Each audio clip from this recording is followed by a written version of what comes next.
نحمده ونصلي على رسوله الكريم اما بعد فاعوذ بالله من الشيطان الرجيم بسم الله الرحمن الرحيم رب اشرح لي صدري ويسر لي امري واحلل عقدة من لساني يفقهوا قولي۔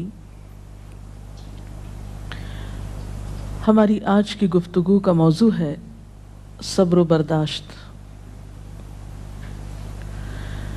دنیا کی زندگی میں کوئی انسان بھی رنج و غم، مصیبت و تکلیف، آفت و ناکامی اور نقصان سے بے خوف نہیں رہ سکتا۔ ہر انسان پر کسی نہ کسی وقت ایسی چیز آتی ہی ہے جو اسے ناگوار ہوتی ہے، جو اسے ناپسند ہوتی ہے،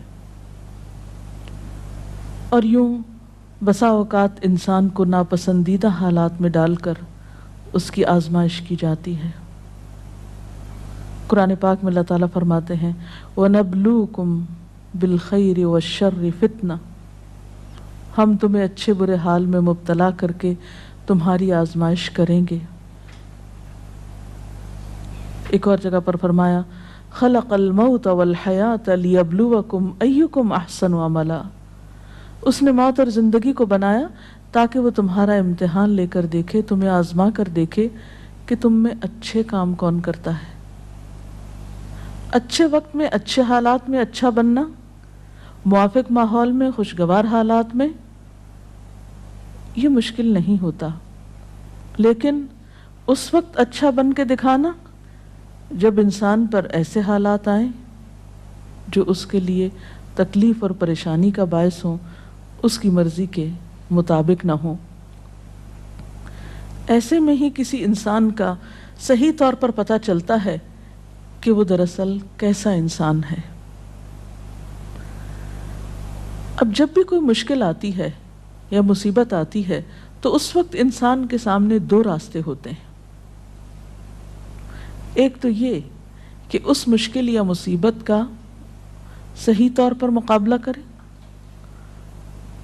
اس میں مثبت رویہ اختیار کرے،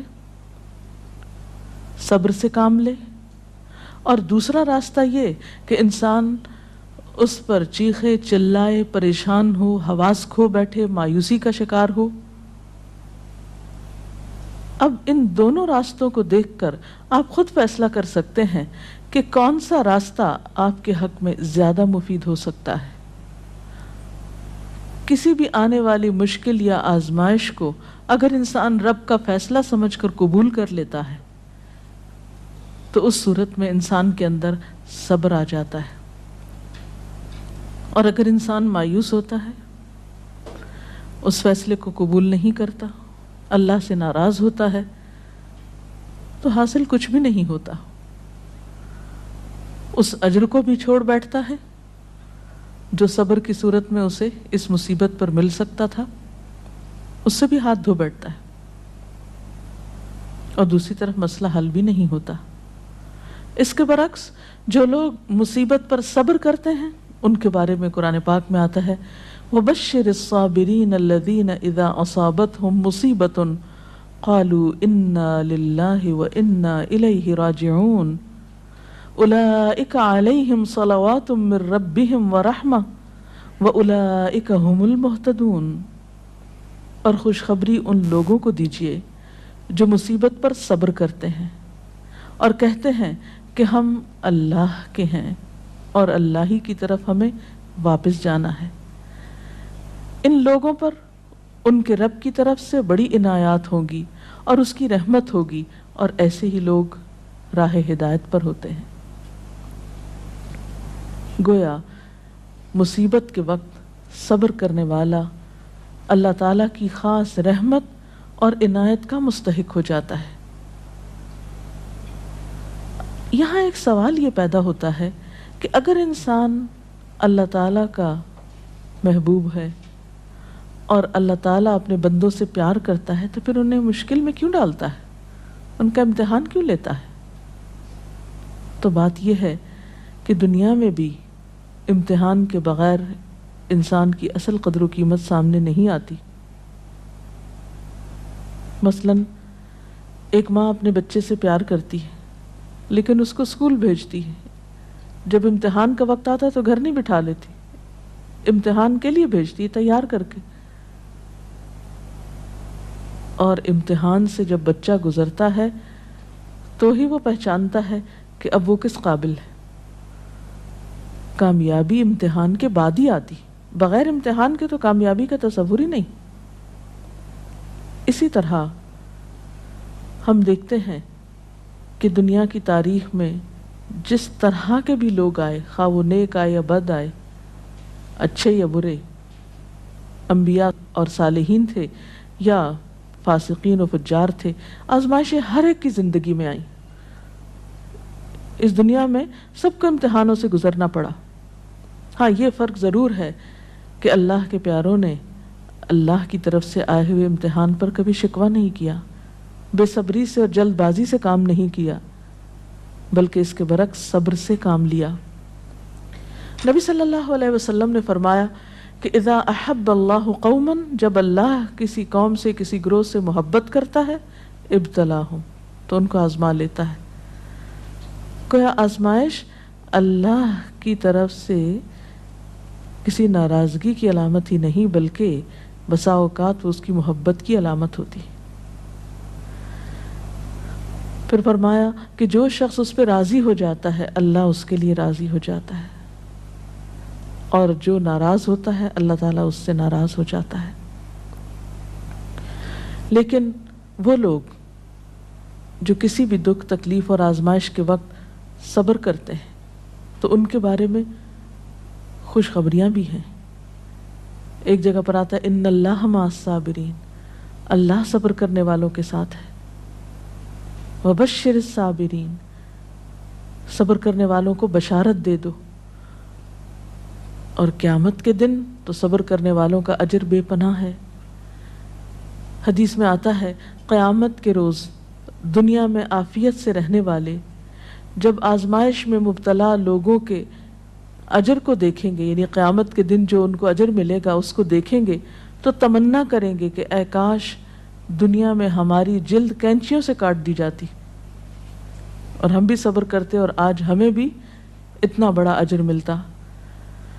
اور اس کے علاوہ جو بھی مصیبت، تکلیف، حتیٰ کہ کانٹا بھی چبھتا ہے بندہ مومن کو تو اللہ تعالیٰ اس کے بدلے میں بھی انسان کے گناہ معاف کرتا رہتا ہے۔ اس لیے کبھی بھی اس بات پر پریشان نہیں ہونا چاہیے کہ کوئی مصیبت جو آ گئی تو یہ شاید اللہ تعالیٰ کی ناراضگی ہی کا ذریعہ ہے۔ نہیں، اسی پریشانی میں آپ اللہ کی رضا کو بھی پا سکتے ہیں۔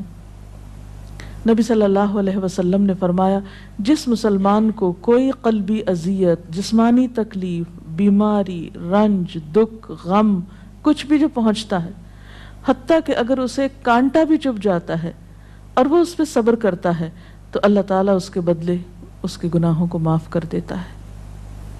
اس لیے تکلیف مانگنی تو نہیں چاہیے، عافیت کی دعا پسندیدہ ترین دعاؤں میں سے ہے، لیکن اگر تکلیف آ جائے تو اس پر واویلا نہیں کرنا چاہیے، اس کو اللہ کا فیصلہ سمجھ کر قبول کر لینا چاہیے اور اس وقت صبر سے کام لینا چاہیے۔ اب سوال یہ پیدا ہوتا ہے کہ صبر کیا کیسے جائے؟ تو اس کے لیے شعوری کوشش کی ضرورت ہوتی ہے۔ حدیث پاک میں آتا ہے من یتصبر یصبرہ اللہ، جو صبر کرے گا اس کو اللہ صبر دے دے گا۔ تو گویا سب سے پہلے نیت اور ارادے کی ضرورت ہے، اللہ کے فیصلے کو قبول کرنا، ایکسپٹ کر لینا کہ جو ہونا تھا ہو گیا، آپ اسے تبدیل نہیں اب کر سکتے۔ مثلا کوئی شخص فوت ہو گیا، آپ اس کو دنیا میں لا تو نہیں سکتے، اب کیا اللہ کے فیصلے کو قبول کر لیجئے اور اس طرح بیہیو کیجئے کہ اللہ راضی ہو جائے کہ ہاں اس میرے بندے نے میری بات کو قبول کر لیا، اس کا برا نہیں مانا۔ پھر اسی طرح انسان اپنے رب کی طرف سے ملنے والی نعمتوں کو اس موقع پہ یاد کرے۔ جب ایک چیز جاتی ہے تو بہت سی ہمارے پاس بھی تو ہوتی ہیں، عموماً ہم اس کے پیچھے تو بہت روتے ہیں جو چلی جاتی ہے، اور جو نعمتیں ابھی ہمارے ہاتھ میں ہیں، ابھی ہمارے پاس ہیں، ان پر ہماری توجہ ہی نہیں جاتی۔ مثلا خدا نخواستہ بچوں میں سے اگر ایک فوت ہو گیا تو باقی تو ہیں۔ اگر خدا نہ خواستہ اولاد نہیں تو والدین تو ہیں، وہ نہیں بہن بھائی تو ہیں، صحت سلامتی عطا کی ہے، ساری نعمتیں اگر انسان ان کا احساس کرتا رہے، ان کا ذکر کرتا رہے، ان کو تسلیم کرتا رہے، تو انسان کے اندر صبر و رضا کی کیفیت پیدا ہوتی ہے۔ اور پھر اگر پھر بھی دل میں صبر نہ آئے تو ان لوگوں کے حالات پر نظر ڈالی جائے جو ہم سے زیادہ مصیبتوں کا شکار ہیں۔ اگر ہم کسی ایک بیماری میں خدا نخواستہ مبتلا ہیں تو ان لوگوں کو جا کر ہسپتالوں میں دیکھیے جو ایک وقت میں کئی ایک بیماریوں میں مبتلا ہیں۔ تو ہمیشہ تکلیف میں اپنے سے بڑی تکلیف والے پہ نظر ڈالیں گے تو اپنی بھول جائیں گے۔ اور اس کے ساتھ ساتھ یہ ہے کہ انسان کو دعا بھی کرتے رہنا چاہیے۔ قرآن پاک میں بھی ایسی دعائیں ملتی ہیں جیسے ربنا افرغ علینا صبرا وتوفنا مسلمین، ربنا افرغ علینا صبرا وثبت اقدامنا، ان دعاؤں کو بھی پڑھنا چاہیے۔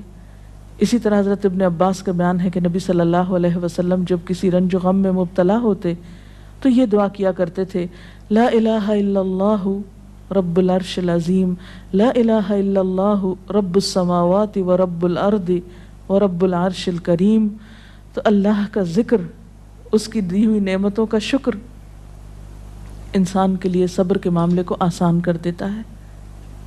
اور حقیقت یہ ہے کہ صبر سے بڑھ کر کوئی چیز نہیں جو انسان کے لیے اتنی فائدہ مند ہو، جیسا کہ ایک بخاری کی حدیث میں آتا ہے، ما اعطی احد عطاء ما اعطی احد عطاء خیرا واوسع من الصبر۔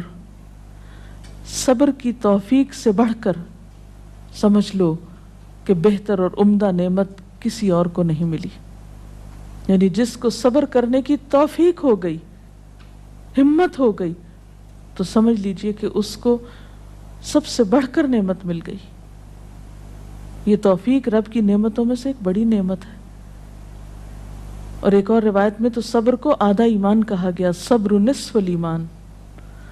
اور مومن کا حال کچھ یوں بتایا گیا، یعنی مومن کی شان آپ صلی اللہ علیہ وسلم نے فرمایا کہ مومن کی شان بھی عجیب ہے، اور یہ شان مومن کے سوا کسی اور کو نصیب نہیں ہوتی۔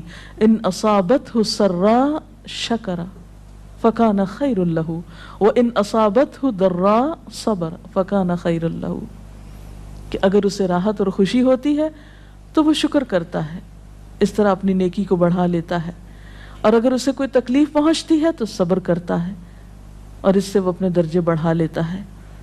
تو گویا صبر ہر حال میں انسان کے لیے فائدہ مند ہے اور انسان کے درجات کو بڑھانے کا ذریعہ ہے۔ اس کے برعکس بے صبری انسان کے لیے کسی طور پر بھی فائدہ مند نہیں۔ بے صبری سے کوئی کام نہیں بنتا، بے صبری سے کوئی بھی نتیجہ نہیں نکلتا، آپ تقدیر کے کسی فیصلے کو پلٹا نہیں سکتے۔ اس لیے صبر کرنا فائدہ مند ہے۔ اللہ تعالیٰ سے اس کی توفیق مانگنی چاہیے۔ اللہ تعالیٰ ہم سب کو اپنی عافیت میں رکھے، اور اگر اس کے فیصلے سے کوئی آزمائش زندگی میں آئی ہوئی ہے تو اس پر صبر کے ساتھ اللہ سے رجوع کرنے کی توفیق ملتی رہے۔ اس سلسلے میں اگر کوئی سوال ہو آپ کے ذہن میں۔ ایک حالات جو ہمیں بہت ہی کامن نظر آتے ہیں کہ جب کسی کی وفات ہوتی ہے، اور بہت ہی عام دیکھا گیا ہے کہ لوگ بالکل اپنے آپے سے باہر ہو جاتے ہیں، اسے اللہ کی رضا، اللہ کا وقت، جانے والے کا کوئی بالکل انہیں صرف اپنا غم کہ ہم سے یہ چھٹ گیا، اور اتنی استغفر اللہ غلط باتیں کہتے ہیں ان موقعوں پر، اور جب انہیں کوئی سمجھانا چاہے تو وہ اس مینٹل سٹیٹ میں، اس مینٹل فریم آف مائنڈ میں ہوتے نہیں کہ کسی کی بات سننا چاہیں، اور وہ بالکل صبر کا دامن چھوڑے ہوئے ہوتے ہیں۔ تو اس طریقے سے ان ماحول میں لوگوں کو کیسے ڈیل کیا جائے؟ ایسے سب لوگ اپنے بارے میں سوچیں کہ ان کی اس بے صبری نے ان کو کیا دیا؟ کیا اللہ کا فیصلہ پلٹ گیا؟ کیا اس بے صبری سے انہیں کوئی اجر ملا؟ کیا ان کی اس بے صبری سے دوسروں کو کوئی راحت ملی؟ جب انسان بے صبری سے کام لیتا ہے تو وہ نہ صرف یہ کہ خود کو پریشان کرتا ہے بلکہ اپنے آس پاس کے لوگوں کے لیے ایک اذیت کا سبب بن جاتا ہے، ان پہ ایک بوجھ بن جاتا ہے۔ پھر بعض اوقات زبان سے ایسی ناروا باتیں نکالتا ہے کہ اللہ تعالیٰ کو ناراض کر دیتا ہے. حالانکہ دیکھا جائے تو ان ساری چیزوں کے نتیجے میں سوائے خسارے اور ناکامی کے کچھ حاصل نہیں ہوتا. اسی لیے قرآن پاک میں اللہ تعالیٰ فرماتے ہیں وَالْعَصْرِ إِنَّ الْإِنسَانَ لَفِي خُسْرٍ إِلَّا الَّذِينَ آمَنُوا وَعَمِلُوا الصَّالِحَاتِ وَتَوَاصَوْا بِالْحَقِّ وَتَوَاصَوْا بِالصَّبْرِ. قسم ہے زمانے کی، یقیناً انسان نقصان میں ہے سوائے ان لوگوں کے جو ایمان لائے اور جنہوں نے اچھے کام کیے، ایک دوسرے کو حق کی تلقین کرتے رہے اور ایک دوسرے کو صبر کی تلقین کرتے رہے. تو خواہ تکلیف میں مبتلا شخص چیخنا پکارنا کرے، پھر بھی آس پاس کے لوگوں پر لازم ہے کہ وہ کسی نہ کسی طریقے سے اسے صبر کی طرف لے آئیں، اس لیے کہ صبر کے علاوہ اور کوئی دوا ہے ہی نہیں ایسے لوگوں کی. میم صبر کا مطلب کیا ہے؟ صبر کرنا کیا ہوتا ہے؟ صبر کا معنی ہوتا ہے اپنے آپ کو روک لینا، یعنی نیگیٹو ریئیکشن سے روکنا، منفی رویے سے روکنا، ناپسندیدہ حالات میں ناپسندیدہ طرز عمل سے خود کو روکنا، اور ایسے موقع پر ہمت اور دلیری سے کام لیتے ہوئے وہ طریقہ اور وہ طرز عمل اختیار کرنا جو اللہ تعالیٰ کی رضا کا باعث بنے. انسان اسفل سافلین میں نہ جا گرے، اپنے درجے سے انسانیت سے نیچے نہ اترے، اپنی زبان اپنے طرز عمل سے کوئی ایسا مظاہرہ نہ کرے جو انسانیت کے خلاف ہو، ایک مسلمان کی شان کے خلاف ہو، جو اللہ کو ناراض کرنے والا ہو. اسی رویے کا نام صبر ہے. رسول اللہ صلی اللہ علیہ وسلم کی زندگی سے میڈم کی مثال بتائیں جب ان کو کوئی بہت بڑا لاس ہوا ہو یا کوئی ان سے بچھڑ گیا ہو تو ان کا کیا رد عمل ہوتا تھا؟ اس میں ہم بے شمار مثالیں دیکھتے ہیں. مثلاً آپ دیکھتے ہیں کہ سفر طائف کے موقع پر جب آپ صلی اللہ علیہ وسلم کو لوگوں نے پتھروں سے مارا، آپ پہ آوازیں کسے، آپ نے ان کو بد دعا تک نہیں دی، خاموشی اختیار کی، پیدل چلتے آئے پھر ایک باغ میں آ کر آپ نے آرام فرمایا. جبریل امین حاضر ہوئے کہ اگر آپ اجازت دیں اور آپ چاہیں تو ان لوگوں کو دو پہاڑوں کے بیچ میں پیس کے رکھ دیا جائے. لیکن آپ نے اس موقع پر بھی کوئی بات ایسی زبان سے نہیں نکالی، بلکہ کیا فرمایا کہ اللہ ان کو ہدایت دے، شاید ان کی نسلوں میں سے کوئی ایسا شخص ہو جو ہدایت پا جائے. اور ہم دیکھتے ہیں کہ محمد بن قاسم اسی قبیلے سے تعلق رکھتا تھا جس کی وجہ سے سندھ فتح ہوا اور یہاں اسلام کا دورہ ہوا. اثرات کہاں تک پہنچے صبر کے. اسی طرح اپنی اولاد کے معاملے میں آپ کے بیٹے ابراہیم جن سے آپ کو بہت پیار تھا، جب وہ فوت ہوئے تو وہ آپ کی گود میں تھے اور آپ کے آنسو ٹپ ٹپ گر رہے تھے. لوگوں نے دیکھا تو کہا اللہ کے رسول صلی اللہ علیہ وسلم آپ بھی روتے ہیں؟ فرمایا کہ ہاں، یہ تو رحمت کی علامت ہوتی ہے. آنکھ آنسو بہاتی ہے، دل غمگین ہوتا ہے، لیکن زبان سے وہی نکلے گا جو اللہ کی رضا ہوگی، یعنی زبان سے کوئی ناپسندیدہ بات نہیں نکلے گی. اسی طرح جنگ احد کے موقع پر جب آپ کا دانت شہید کر دیا گیا، اس موقع پر بھی آپ نے کس طرح صبر و رضا سے کام لیا. تو گویا خواہ کوئی جسمانی تکلیف ہوئی آپ کو، یا اولاد کی طرف سے تکلیف اور غم پہنچا، یا اللہ کے راستے میں جب کہیں ستائے گئے، تو کسی بھی موقع پر آپ نے کبھی کوئی ایسا طریقہ اختیار نہیں کیا کہ جو اخلاق سے کم ہو. اسی لیے آپ کو یہ اعزاز نصیب ہوا کہ انک لعلی خلق عظیم، بے شک آپ اخلاق کی عظمتوں پر فائز ہیں. اور واقعی بہترین اخلاق اس وقت کسی کا پتہ چلتا ہے، اور بہترین اخلاق والا وہی ہو سکتا ہے جو ایسے موقع پر بہترین اخلاق کو ثبوت دے جب حالات اس کے موافق نہ ہوں، اس کے خلاف ہوں، اس کے نفس کو ناگوار ہوں، اس کے لیے تکلیف دہ ہوں، پریشان کن ہوں. جی کوئی اور سوال؟ یہ صبر کے معاملے میں ہم عورتیں جو ہیں عموماً بے صبری کا زیادہ مظاہرہ کرتے ہیں، خاص کر جیسے کہیں اموات ہو جائے یا کچھ ہو جائے. لیکن کچھ ایسی خواتین بھی ہوتی ہیں جو اس وقت بہت زیادہ صبر کرتی ہیں، لیکن پھر وہی ہماری جو ہم عورتیں جو ہے اس وقت اس کو یہ تانا دیتی ہیں بہت سنگ دل ہے، سخت دل ہے، اور وہ الٹا اس کو متاثر ہونے کے بجائے، اس کو زیادہ اس کو کرنے کے بجائے اس کو تانے دے کے معاشرے میں اس کا جینا زیادہ. تو اس معاملے میں جو ہے امہات المومنین کی کوئی ایسی مثالیں ہوں جو کہ بھئی اس طرح انہوں نے تکالیف میں صبر کیا، اور ہم عورتوں کا ایسے معاملے میں کیا کردار ہونا چاہیے کہ ایسے جو صبر کرتی ہیں خواتین. اس میں آپ دیکھیے کہ حضرت ام سلیم ہیں جن کا بچہ بیمار ہے، شوہر بیمار بچے کو چھوڑ کر جاتے ہیں، واپس آتے ہیں تو بچہ فوت ہو چکا ہوتا ہے. بیوی بہت صبر سے کام لیتی، یعنی ام سلیم جو ہے بہت صبر سے کام لیتی ہیں، بچے کو ڈھانپ دیتی ہیں، شوہر کا استقبال کرتی ہیں، ان کو کھانا کھلاتی ہیں، آرام کرنے دیتی ہیں، اور پھر بہت عمدہ طریقے سے ان سے کہتی ہیں کہ اچھا ابو طلحہ یہ بتاؤ کہ اگر کوئی شخص تمہارے پاس اپنی امانت رکھے اور پھر امانت لینے کے لیے آ جائے تو تم کس طرح واپس لوٹاؤ گے؟ تو کہنے لگے کہ خوشی کے ساتھ لوٹاؤں گا. پوچھا تم ناراض تو نہیں ہوگے کہ وہ اپنی امانت کیوں لینے کے لیے آگے، یعنی واپس کیوں لے رہا ہے؟ کہا کہ نہیں، ناراضگی کس بات کی؟ تو کہنے لگے کہ دیکھو تمہارا بچہ تمہارے پاس اللہ کی امانت تھا، تمہاری ملکیت نہیں تھا، اللہ کی طرف سے ایک نعمت ملی ہوئی تھی، اللہ تعالیٰ نے اس کو واپس لے لیا. یعنی کس قدر خوبصورت انداز میں وہ اپنے بچے کی وفات کی خبر اپنے ہی شوہر کو دیتی ہیں، کوئی رونا دھونا نہیں، کوئی واویلا نہیں، کچھ بھی نہیں. اسی طرح جنگ احد میں ایک صحابی ہیں جن کے شوہر، جن کے بیٹے، جن کے باپ، جن کے بھائی شہید ہوتے ہیں، ان کو ہر ایک کی شہادت کی خبر سنائی جاتی ہے، لیکن وہ کہتی ہیں مجھے اللہ کے رسول صلی اللہ علیہ وسلم کے بارے میں بتاؤ کہ ان کا حال کیا ہے. اتنے رشتوں کے جانے پر کس قدر صبر سے کام لے رہی ہیں. ایک نہیں بے شمار مثالیں ایسی ہیں، اور اسلام تربیت بھی ایسے ہی کرتا ہے انسان کی. عرب کی ایک مشہور شاعرہ ہیں مرثیہ نگار.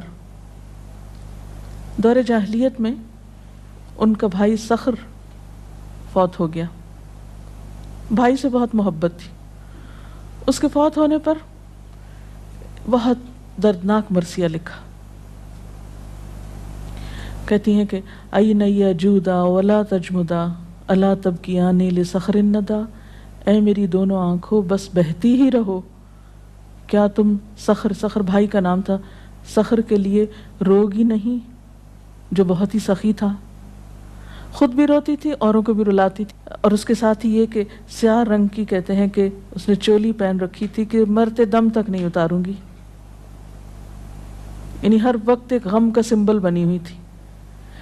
جب اسلام لائیں، ایمان لائیں، تو اس کے بعد ایک جنگ میں ان کے 4 بیٹے اکٹھے شہید ہوئے اور ایک آنسو نہیں بہایا. انتہائی صبر کا مظاہرہ کیا. وہ خاتون جو دور جاہلیت میں ایک بھائی کی وفات پر مسلسل روتی تھی، ایمان لانے کے بعد اس پر بھی صبر آ گیا اور اپنے بیٹوں کی شہادت پر اللہ کا شکر ادا کیا.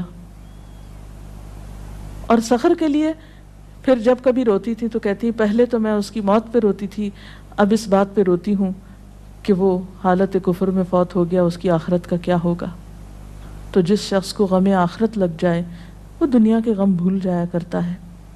اور یہ ایمان ہی ہے، سچا ایمان، جو انسانوں کو اندر باہر سے بدلتا ہے.